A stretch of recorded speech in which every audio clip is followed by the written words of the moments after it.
안녕하십니까. 경상대학교 기계공학부의 전만수 교수입니다. 이 강의에서는 지금까지 고체역학을 통해 학습한 관련 지식을 바탕으로 소승역학에서 필요로 하는 응력과 변형률 및 변형률 속도에 관한 전문 지식의 함량을 목표로 합니다. 부족한 내용은 전문 서적이나 교재를 활용하기 바랍니다. 그리고 이 강의는 대변형 문제를 취급하는 응력 및 변형과 관련된 고급 내용의 강의로 이어질 것입니다. 먼저 본격적인 소승역학을 위한 기초 지식을 공부하기 앞서서 전체를 조망하는, 그리고 또 전체 공부하는 데 필요한 그런 규약을 갖다가 설명을 하도록 하겠습니다. 먼저 공통사항으로 텐서량과 지수 표현법에 관해서 학습하겠습니다. 지수 표현법은 우리가 인디셜 노테이션을 그러죠. 인디셜 노테이션은 고등역학을 학습하는데 필수적입니다.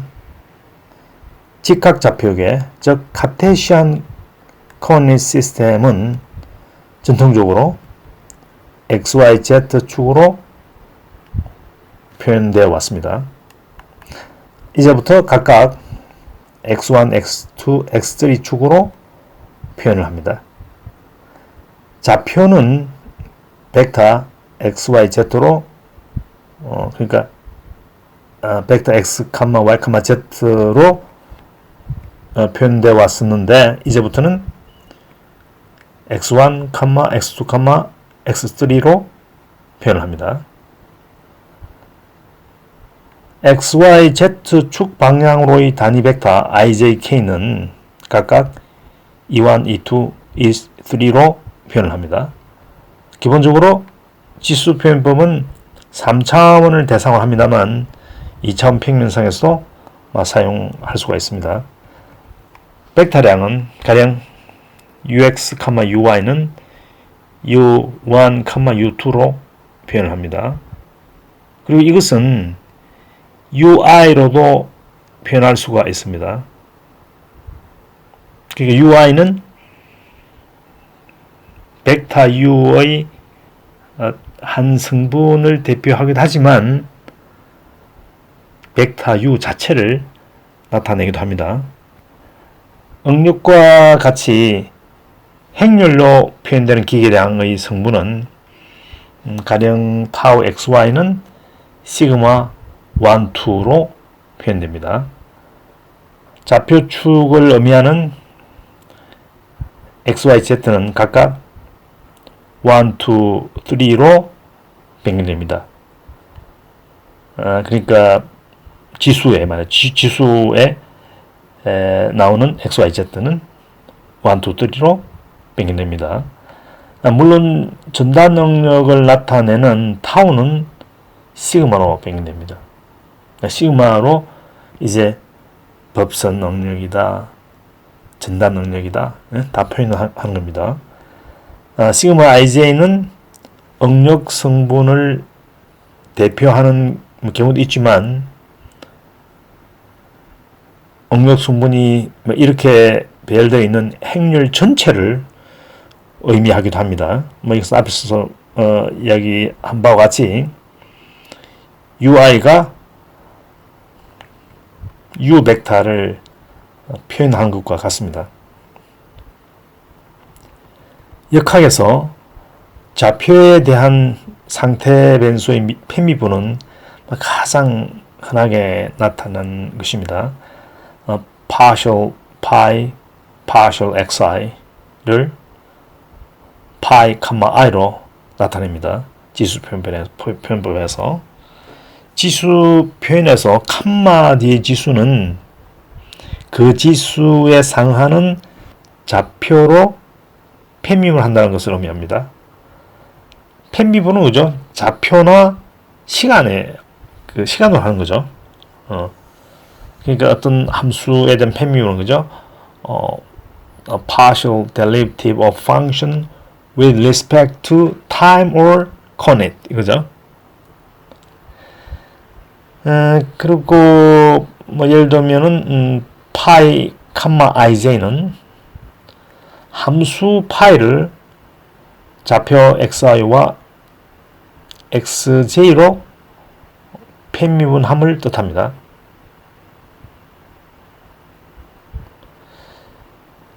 그리고 vi, j는 벡터 성분 vi를 xj로 편미분함을 의미하고 시그마 ij, j는 partial 시그마 ij partial xj 이렇게 되죠. 역학에는 두 지수에 대한 합산이 매우 빈번하게 나옵니다. 따라서 하나의 항에 지수가 동일 지수가 두 번 나올 때 이 지수를 우리가 더미 지수다, 더미 인덱스다. 우리말로 단순 지수라고 전합니다. 그에 대한 합산 기호를 생략합니다. 이렇게 한다는 거죠. 그리고 하나의 항에 하나밖에 나오지 않는 지수를 자유지수다, 즉 free index라고 합니다. 그런데 어떤 식이 유의미하기 위해서는, 의미가 있기 위해서는 반드시 동일한 자유지수가 모든 항에 존재해야 함을 강조해 줍니다. 자, 이 식의 첫 번째 항을 보면 i가 한번 나오죠. i는 자유지수입니다. 이 자유지수는 반드시 다른 항에 놓아야죠. 그죠? 그래서 보다시피 여기도 i가 한번 나오죠. 그런데 FJ를 하면 안 되느냐? 이건 안 됩니다. 예. 수학에는 원칙이 두 개 없습니다. 예. 수학만큼 단순한 거 없습니다. 그 원칙만 지켜주면 돼요. 델타 ij는 코로네클 델타라고 합니다만, 여기서 지수 두 개가 ij인데 이 ij가 다르면 0이고 같으면 1로 정의됩니다. 다른 거 없습니다. 이대로 쓰면 돼요. 자, 그럼 여기서 돌발 퀴즈를 하나 내겠습니다. 델타 23은 얼마일까요? 다르죠? 예, 잘하네요. 네. 끝. 그럼 델타 KK는 얼마일까요? 같죠? 그죠? 얼마? 예, 만약 1이라고 생각했으면 여러분이 수학을 하는데 좀 유연성이 떨어진다고 볼 수가 있습니다. 수학은 단순합니다. 시큐는 돼야 됩니다. 자, 우리가 이 인덱스가 두 번 넣어져, 그죠? 아마 앞에 뭐가 떨어졌습니까? 합산이 떨어진 거죠. 말하지 않아도 시그마 1에서 3까지 시그마 i equal 1에서 3 델타 ii equal 델타 11 더하기 델타 22 더하기 델타 33이죠. 답은 3입니다. 이제 permutation symbol, 우리말로 교반 기호다로 합니다. 이 permutation symbol을 정의하도록 하겠습니다. 보통 이런 기호를 씁니다. 이런 기호. 이런 기호를 쓰는데 오더 프로세스에서 그것을 제공하지 않는지, 제가 좀 스킬이 부족한지, 하여튼 그냥 변형률의 표현에 사용된 입실론을 사용했습니다. 혼돈될 리는 없습니다. 변형률이, 그죠? 세 개의 성분을 가질 수는 없고, 이제 두 개밖에 없죠. 인덱스 두 개를 표현되는데, 이것은 이제 인덱스 세 개로 표현됩니다. 세 개의 지수가 사용되는데, 그거는 1에서 3까지죠. 1, 2, 3이 이제 IJK로 사용될 수가 있는데, 이 세 개 중에서 어느 두 개 이상, 두 개를 포함한, 그죠? 세 개까지, 세 개는 똑같다는 이야기죠. 입실론 1, 1, 1 이런 거 있잖아요. 그러니까 그것도 두 개 이상이 동일하잖아요. 그러면 그 값은 0이고, 세 개 모두가 다를 경우는 1 또는 마이너스 1입니다. 근데 IJK가 이 순서 있잖아요. 이 순서대로 1, 2, 3, 2, 3, 1, 3, 1, 2. 이건 이제 1, 2, 3을 써놨고 있잖아요. 그죠? 그걸 우리가 시계 방향으로 적으면 시계 방향으로 IJK가 열을 서 있으면은 1이고 그 반대의 경우는 마이너스 1이 됩니다. 왜 이래 하느냐? 정의입니다. 정의. 예, 정의 가지고 우리 싸우면 안 됩니다. 정의는 그대로 잘 받아들여서 활용을 하면 됩니다. 자, 이제 지수 표현법으로 몇 가지 잘 알려져 있는 공식이나 수학적 정의를 표현해 보도록 하겠습니다. 지금까지 우리가 이제 인디션 로테이션과 관련된 것은 공부를 다 했습니다. 자, A.B는 AI, BI로 쓰면 되겠죠. 물론 앞에 summation, 기호가 탈락이 된 거죠. A close B는 epsilon ijk aj bk가 됩니다. 요건 여러분들이 한번 해보기 바랍니다. 그러니까 epsilon 1 jk라고 생각해서요. 1이 i가 1로 들어가면 첫 번째 성분이 되잖아요. 왜냐면 이건 이제 벡터니까, 그죠? 첫 번째 성분을 알고 싶다. 그럼 1 들어가면 1jk는 1, 2, 3, 1, 3, 2 이 두 개밖에 없어요. 그죠? 1, 2, 3은 1이 되고 1, 3, 2는 마이너스 1이 되니까 어떻게 되겠습니까? A, 그죠? 2, B, 3, 마이너스 A, 3, B, 2, 1이 되는 거죠. 여러분들 A 크로스 B를 한번 생각해 보면은 이해가 될 겁니다. 그 그레디언트 파이는 벡터죠. 그죠? 함수를 그레디언트 취했다. 함수의 구배는 벡터죠. 그러니까 벡터는 한 성분으로 표현하면 된다 그랬죠. 그 성분은 뭡니까? partial pi, partial xi가 되겠죠. 그죠? xj라도 상관없습니다. 자유 인덱스는 아무로 써도 됩니다. L로 써도 되고, K로 써도 되고. 보통 I로 쓰는 게 좋겠지요. 우리 IJK는 순서로 많이 쓰니까. 그러면 요건 pi, i로 하면 됩니다. 네. divergence v, 이걸 divergence v라고. divergence v는 divergence v는 이렇게 정의되죠. 델도 벡터죠. 델 오퍼레이터, 그죠? 델 벡터와 v 벡터를 내정한 것입니다. 따라서 partial vi, partial xi가 되고, 이것은 곧 vi, i가 됩니다. vj, j로 해도 상관없습니다. 네. 이것은 더미 인덱스라 해가지고 제가 우리나라 말로 바꾸다가 단순 지수도 하는 게 좋겠다 해서 하고 있습니다. 이건 언제든지 지수가 바뀌어도 상관없습니다. curl v는 del close v입니다.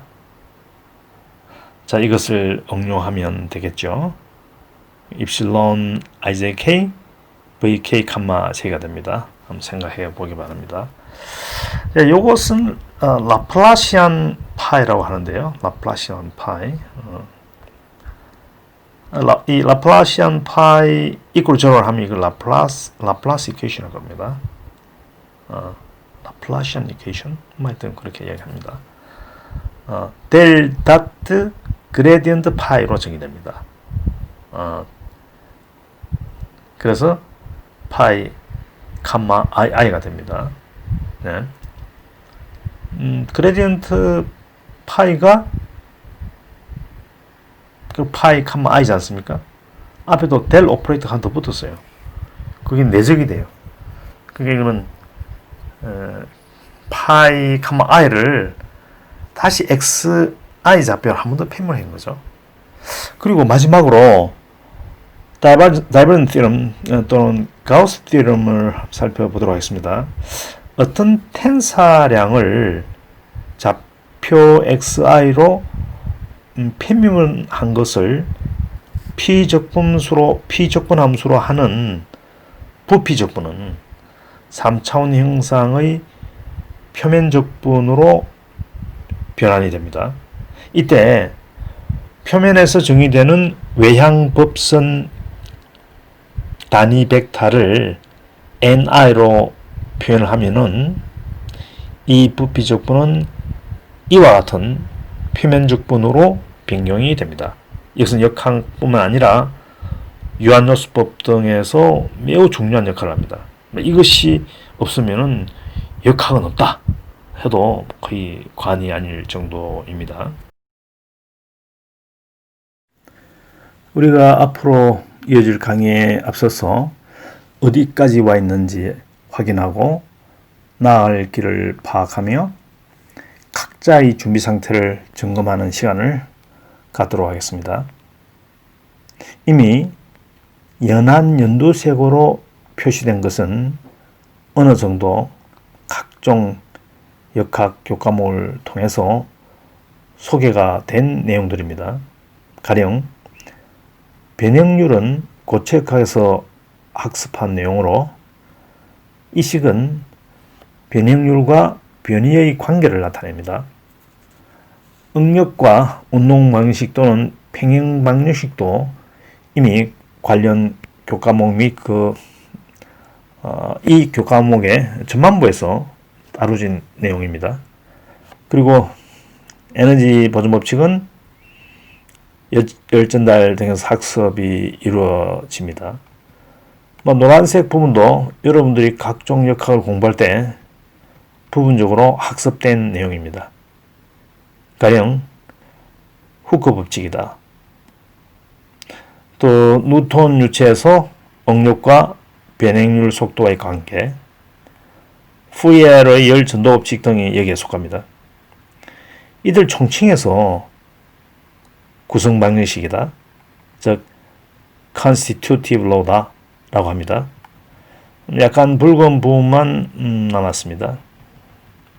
어떤 학생은 야 이건 내하고는 좀 다른 이야기 같다. 그럴 수가 있습니다. 그런데 그렇다고 해서 지금 여러분들이 뒤를 가서 있잖아요. 가라는 그런 뜻은 아니고, 자 우리가 이 자세히 보면은 한 번은 다 경험한 것이라는 겁니다.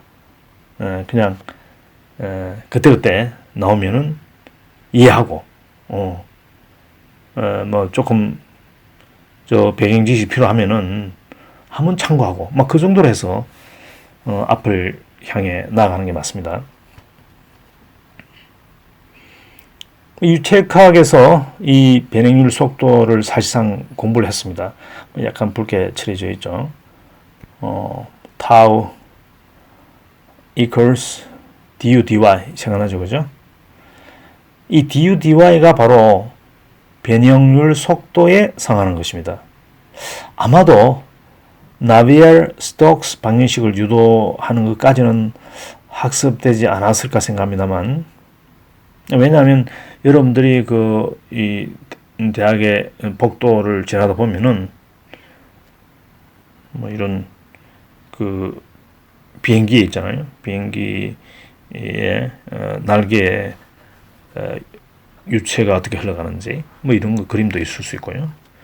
그리고 자동차도 마찬가지입니다. 자동차가 전진하면서 이 유동이 공기에 어떤 흐름이 발생하는지 그런 것들은 요즘 이런 일반 신문 있잖아요. 인터넷 신문에도 그런 광고가 나오지 않습니까? 우리가 그런 시대를 살아가고 있습니다. 지금 이거 남의 일이 아닙니다. 하여튼 이 나벨 스톡스 방정식을 풀어야 되겠죠. 그런 걸 해석하려면. 근데 이러한 방정식을 아마 여러분들 견문 넓히는 차원에서 유체역학에 대해서 소개는 할 것입니다.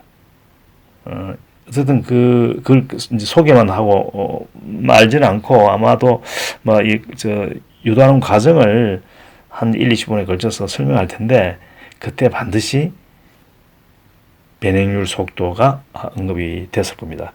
앞에서 이제 tau equal du dy s도 그렇고 그러다 보면 실질적으로 뭐 처음이 내용은 뭐 그렇게 중요하지 않을 것 같은 것이나 또 재료학과 연계되는 부분밖에 없습니다. 뭐 가령 미세 구조다, 즉 마이크로 스트럭처다, 뭐 이런 게 남아 있는 거죠. 뭐 그런 것들도 우리가 이제 이 역학에 영향을 주기 때문이죠.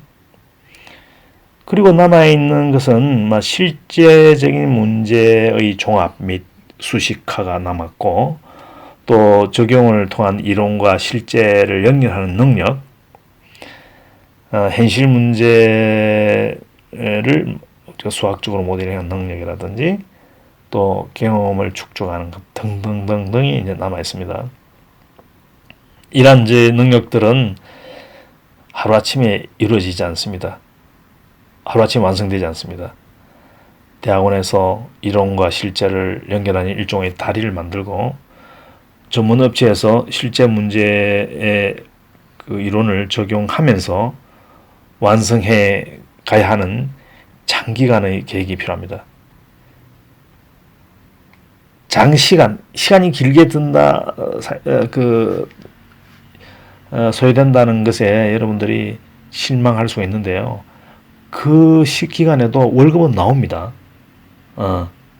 그런데 장시간의 시간이 소요될수록 여러분의 개개인의 경쟁력은 커지고 기술자로서 생명력도 강해진다는 걸 여러분 물론 알고 있겠죠. 하여튼 이 역학은 우리 시절 때는 말이죠. 우리 시절 때는 이거는 꿈이었습니다. 꿈이었고 우리가 대학원 다니면서 나도 마찬가지예요. 나도 여러분들이 이러한 시대에서 여러분 가진 호기심들을 다 있지 않습니까? 이렇게 분석해 볼 수 있도록 하는데 그 기회를 하고 있고 우리 세대들의 역할이었죠.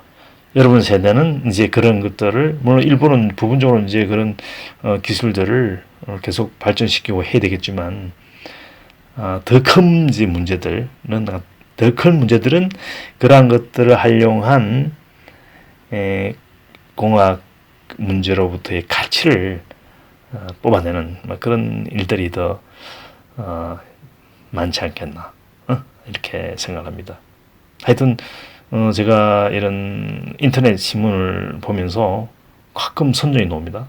거기에 소프트웨어 선전을 하는 거예요. 자동차가 지나갈 때 거기에 공기 유동이 어떻게 발생하는지 막 이런 것들을 이제 보여주고 뭐 그러는데 그만큼 이제 이러한 기술들이 우리 피부에 와 있다. 이런 것은 아마 제만큼 여러분도 아마 느끼고 있을 겁니다. 그것은 결국은 내가 이 그림 있잖아요. 이 그림 전체를 보면서 여러분들이 이제 부단히 갈 때 완성되는 것이라고 저는 생각합니다. 앞에서는 수식과의 관점, 즉 학습하는 관점에서 역학적 요소들을 서술한 것입니다. 실제 문제를 푸는 방법은 컴퓨터 활용을 전제로 하는 경계치 문제의 근사해법인 유한요소법입니다. Finite Element Method입니다. 그래서 이 방법의 관점에서 재배열을 해보았습니다. 자연현상은 세 개의 법칙으로 표현됩니다. 질량, 모멘텀, 에너지 보존 법칙이 그것이죠. 이것들은 각각 연속 방정식, 평행 방정식, 열전도 방정식으로 수식화가 됩니다.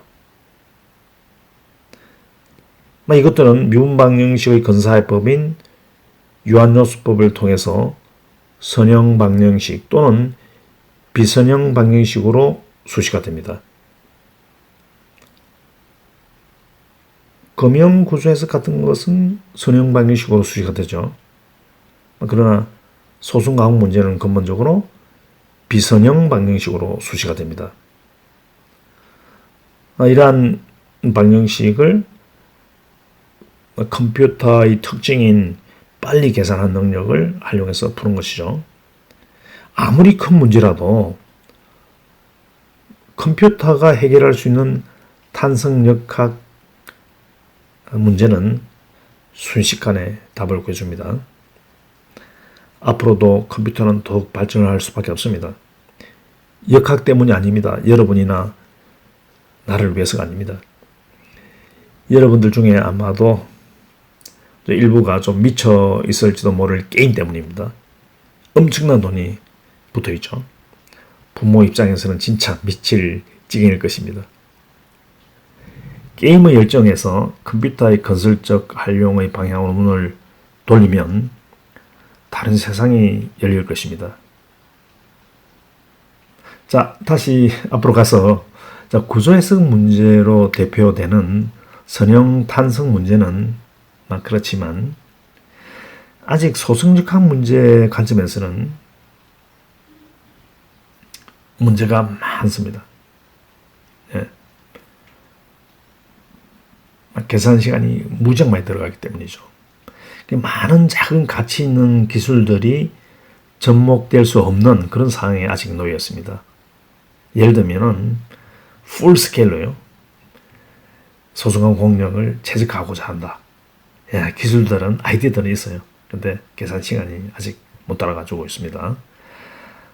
저 주위의 젊은이들이 희생되는 것을 보면서도 제 입장에서는 아직 컴퓨터가 더 발전되기를 간절히 희망하고 있습니다. 그런데 그렇게 되면 또 많은 사람들이 일을 하는 방식을 바꿔야 합니다. 예, 꼭 이 분야뿐만이 아닙니다. 지금 여러분들이 이런 변화는 느끼고 있을 겁니다.